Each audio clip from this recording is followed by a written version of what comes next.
It's the 5th of March, and this is Race to Power on WION The World is One. We are glad you're watching. I'm Eric Njoka. US President Donald Trump had announced prior to his joint Congress address that it was going to be big. But was it really? The president reiterated and emphasized on some of his policies that he had introduced when he returned to the White House. We have some reactions for you following Trump's 90-minute speech. And Palestinian Authority President Mahmoud Abbas says he's ready to hold presidential and parliamentary elections within the year if circumstances allow. He said this at an Arab League summit on Gaza reconstruction held in Cairo. Welcome to the show.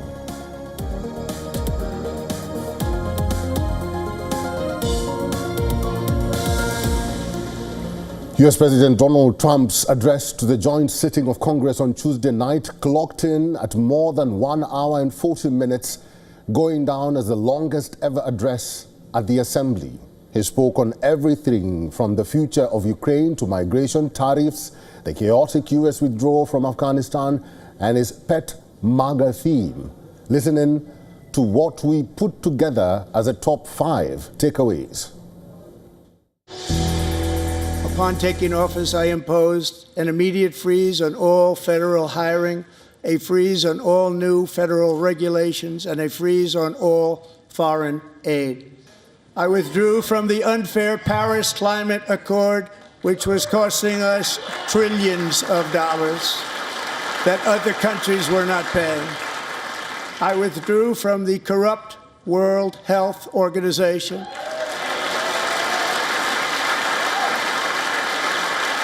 And I also withdrew from the anti-American UN Human Rights Council. Earlier today, I received an important letter from President Zelensky of Ukraine.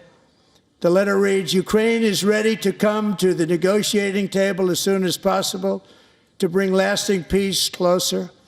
Nobody wants peace more than the Ukrainians, he said. Regarding the agreement on minerals and security, Ukraine is ready to sign it at any time that is convenient for you.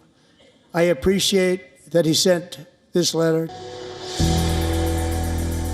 April 2nd, reciprocal tariffs kick in. And whatever they tariff us, other countries, we will tariff them. That's reciprocal, back and forth. Whatever they tax us, we will tax them.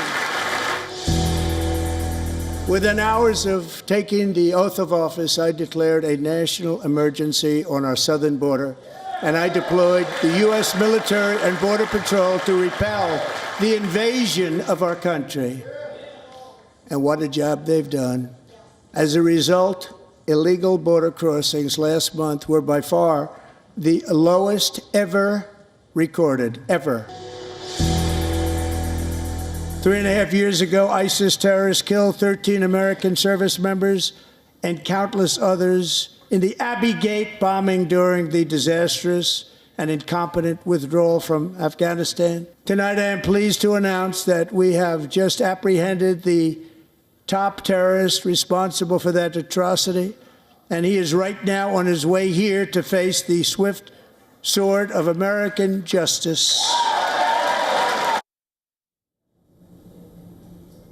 President Trump's record-long speech to both chambers of Congress has drawn a spectrum of reactions from analysts. This is what some of them said. Most presidents, even when they're elected in very partisan times, like Bill Clinton, for example, they use these addresses to try to win some people over, to win over a few people in the other party, and to win over a few viewers, because that's the only way you get legislation passed. That's the only way you keep the government open when you're so closely divided. But that doesn't seem to be in Donald Trump's way of thinking about politics, which is what made this sound more like a campaign speech than a governing speech.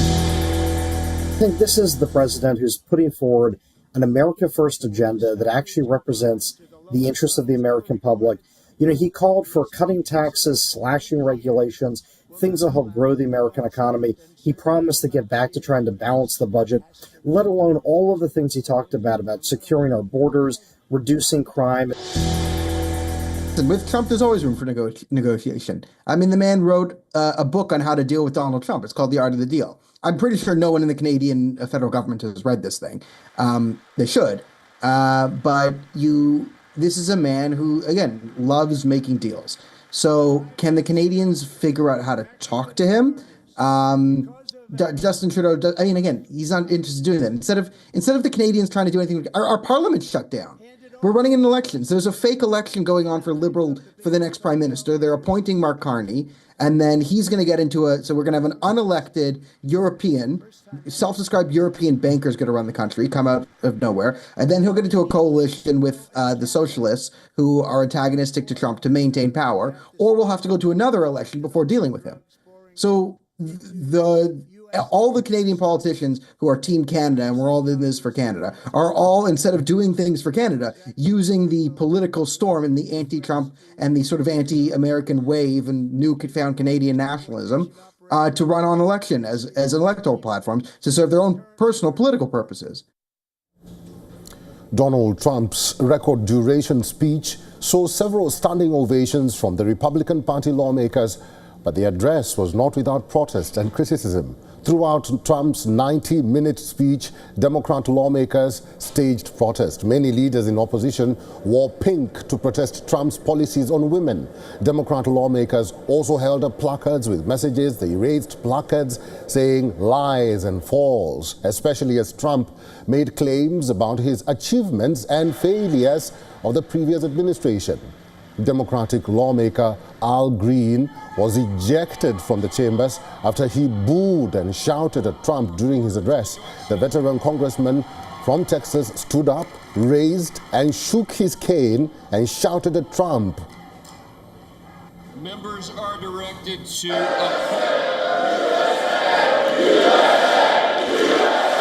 take your seat, sir. Take your seat.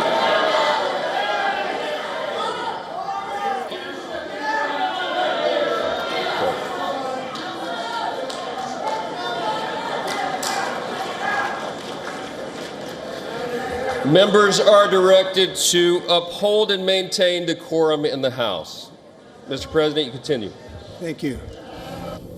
The congressman's audio was not very audible, so if you didn't hear what he said, he was saying or shouting, "You have no mandate."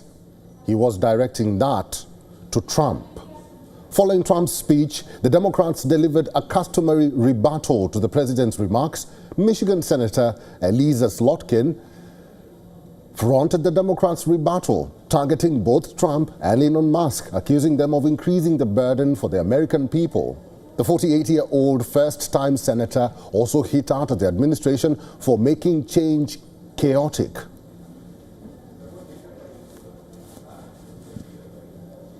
While we're on the subject of Elon Musk, is there anyone in America who is comfortable with him and his gang of 20-year-olds using their own computer servers to poke through your tax returns, your health information, and your bank accounts? No oversight, no protections against cyber attack, no guardrails on what they do with your private data. We need a more efficient government. You want to cut waste? I'll help you do it. But change doesn't need to be chaotic or make us less safe. Well, towards the end of her speech, Slotkin spoke directly to U.S. citizens, urging them to stay engaged in politics and continue to fight for issues they care about.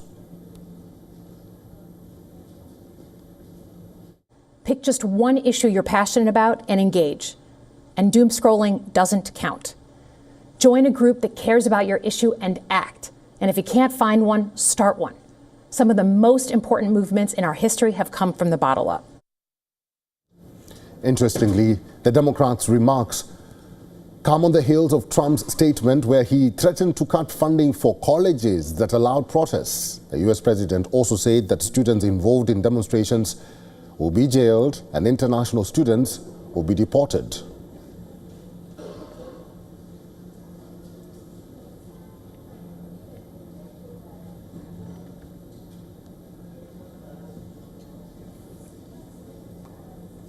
In less than 1 week, Greenland, an autonomous territory under Denmark, will be contesting elections. The stakes are high for Greenlanders as they head out to vote on March 11th. US President Donald Trump is keenly watching this election and has even talked of a takeover of the country. Ahead of the pivotal polls next week, Greenland passed a law on Tuesday that blocks foreign or anonymous political donations. The move overlaps with Trump's speech to a joint Congress session in which the US president pushed forward with his territorial ambitions to make the region a part of the US. Greenland has been on Trump's target since December last year. Shortly after winning a sweeping mandate, the US president amplified his desires to make Greenland a part of America. So what does Greenland have? It doesn't have much people, 57,000. It doesn't have an awful lot of plants. I've been there. It's beautiful if you like white ice. But what it does have buried underneath that ice, according to the U.S. Geological Survey, is a lot of oil, billions of barrels of oil, and trillions of cubic feet of natural gas. And even more important, it has rare earth elements that are needed for things in telecommunications, like your cell phones. Right now, we get much of that from China. But his remarks have raised fears among many of potential interference in Greenland's electoral and political process. The island's independence and many other issues became hot topics for a debate among Greenland's leaders on Tuesday. Let's now listen in to some reactions coming in from Danish citizens on Trump's ambitions for Greenland. I don't think Trump is serious, not at all. He only wants to be powerful, and he don't think about the consequences. We are in the North American continent, and if Denmark can't defend Greenland, Trump has to do something about it. He says some of the words because he wants to wake up Denmark. It's like the biggest awakening for everyone in Greenland, because now everyone in Greenland needs to have an opinion whether we should stay under Denmark, whether we should become independent, or whether we should become a state under the United States. Arab leaders gathered in Cairo for a summit hosted by Egypt to discuss the reconstruction of Gaza and offer an alternative plan to Trump's own Riviera vision for the Strip. As part of the conversation, the Palestinian president spoke of elections in post-war Gaza and made other important announcements that could change the political landscape for all Palestinian territories. In his address on Tuesday, Mahmoud Abbas said that a working committee has been formed to prepare for the Palestinian Authority to resume its role in Gaza. The Palestinian Authority leader also said that he is ready to hold presidential and parliamentary elections across all Palestinian territories within a year. Abbas also announced the creation of a post for a vice president, a move that had long been sought by many leaders in that region. We would like to emphasize that we are fully prepared to hold general presidential and legislative elections within the next year if the appropriate conditions are available in Gaza, the West Bank, and East Jerusalem. We have decided to create a position and appoint a vice president for the Palestine Liberation Organization and the State of Palestine and take legal measures to achieve this. Abbas also announced amnesty to members of his Fatah party that had earlier been expelled. The most prominent Palestinian leader to be impacted by this announcement is Mohammed Dahlan. The 63-year-old was Palestinian Authority's security chief in Gaza and played a critical role during negotiations of the Oslo Accords. Dahlan currently faces corruption charges and is a fierce critic of Mahmoud Abbas. But Wednesday's remarks now pave the way for his potential return. The question now remains, will the same body govern both Gaza and occupied West Bank? Internationally recognized as the representative of Palestinian people, the Palestinian Liberation Organization is made up of several groups, but the Fatah party is the most prominent one. Among the groups outside the coalition, Hamas is the most prominent, along with Islamic Jihad.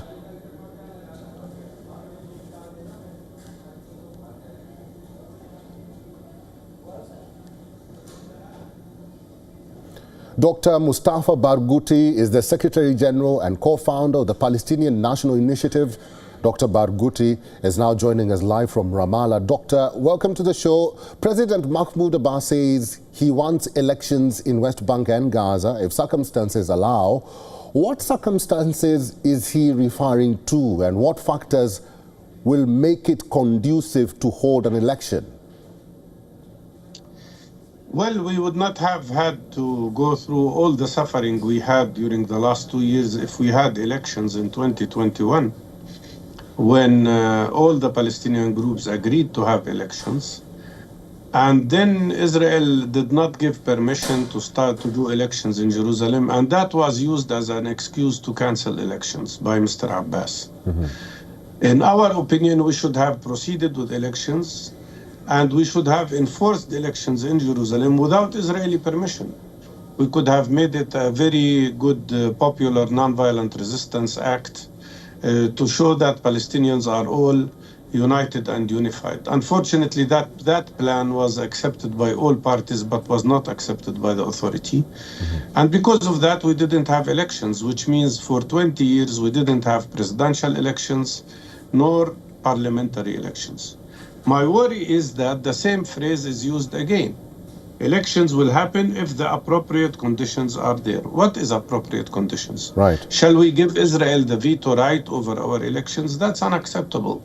And that's why I think what is missing in Mr. Abbas' speech is the fact that he didn't refer to the need of national unity by implementing the same agreement that his party signed, which is the Beijing Agreement, that says there should be a national consensus government that will prepare for having elections as soon as possible. Mr. Barghouti, what will be the significance then of the creation of a vice presidential position and amnesty for expelled members of his Fatah party? The issue of the internal issue of Fatah amnesty, that's a matter that relates to Fatah. We don't interfere in Fatah internal business. But regarding a vice president position, that is not in the constitution of the PLO. And it requires the approval of the Palestinian National Council. He knows that very well. And so I don't know if it is a real thing or it's just one way of maneuvering to escape the huge pressures that are exercised on the Palestinian Authority. But at the end of the day, how can we have a vice president that is not elected? At the end of the day, nothing will substitute for popular legitimacy.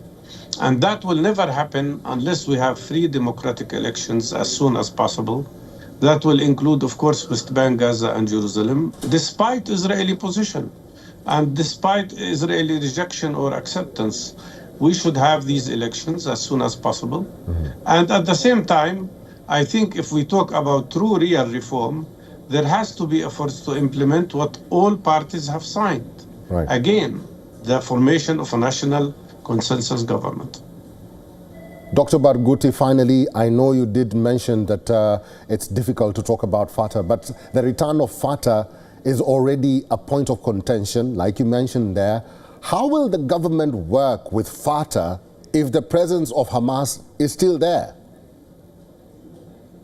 That's why I'm saying we need a national consensus government, because Hamas told us in our meetings in Beijing and before that in Moscow that they don't want to be the government. They don't want to be even in the government, but they want a government that is acceptable to them and that is acceptable to us as well, as opposition in Palestine. And that's why we need a national consensus government. That's the only solution. But to think that you can bring back the authority to Gaza without reconciliation with other political parties, I think it's just unrealistic. And that's why I think the right approach is to really go for the formation of national consensus government. That's the right way. What then the kind of reform we need is not what the World Bank would impose on us. The kind of reform we need is democratization, is reunification of Palestinians, is accepting the principle of democratic participation for everybody. All right.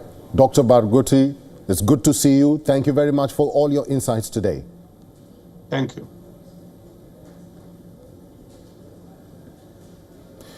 Germany is in the thick of political negotiations to form the next government, but the widening rift between Trump and European leaders over military spending has pushed the country to prioritize its defense infrastructure.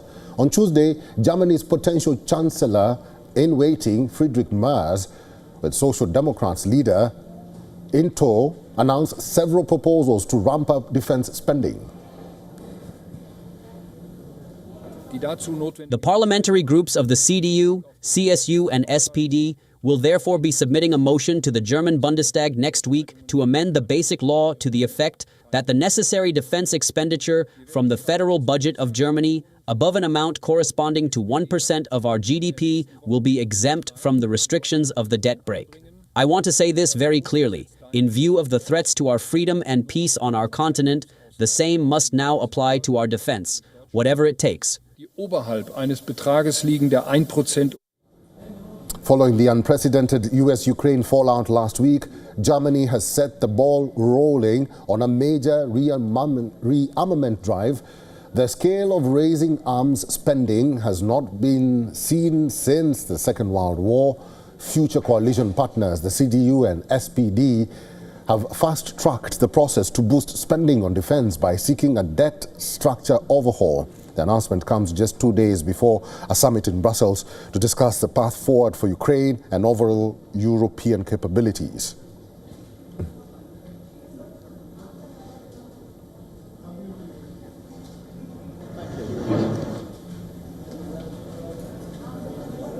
Peru's former president Pedro Castillo is on trial, facing 34 years in prison on charges of rebellion and abuse of authority. Castillo, a former school teacher and union leader, was elected in 2021 as a leftist outsider, promising to represent the country's poor.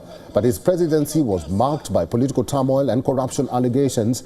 After surviving 2 impeachment attempts in December 2022, Castillo tried to dissolve Congress and rule by decree as legislators prepared an impeachment vote against him. But he was arrested while heading to the Mexican embassy with his family. Now he and 7 former officials are on trial. Castillo calls the proceedings a farce, claiming he was removed through a political plot. He also pleaded not guilty as his trial began. He is the 4th Peruvian president in 25 years to face major charges as the country struggles with chronic political instability, having 6 presidents in just 8 years.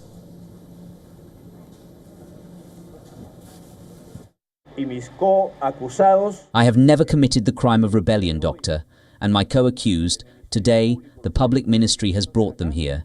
They have nothing to do with this process. They have never participated before, during or after, neither directly nor indirectly, that December 7th, 2022. All I did was transmit the people's wishes through a public speech, political speech. I am accused of many things. His successor, Dina Boluarte, faces her own controversies. She survived mass protests demanding her resignation with a crackdown that left 50 people dead. Now she's under investigation for bribery, for allegedly accepting luxury Rolex watches and jewelry. She also faces questions about leaving her duties for a nose surgery, which she insists was medical, not cosmetic.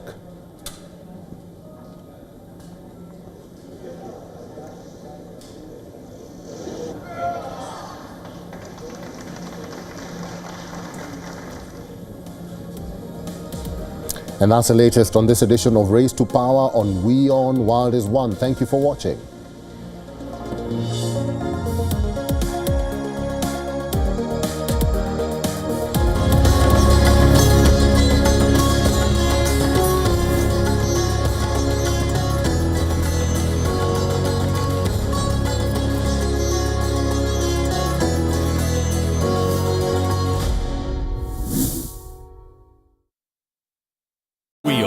India's Global Voice, the channel that brings you the biggest stories from across the world through India's lens. Now available in more than 190 countries worldwide. Because we believe that the world is one. Watch us in Africa, Europe, USA and Canada, South America, Asia Pacific, Middle East and North African regions. Also available on these digital platforms across the world. WION. World is one.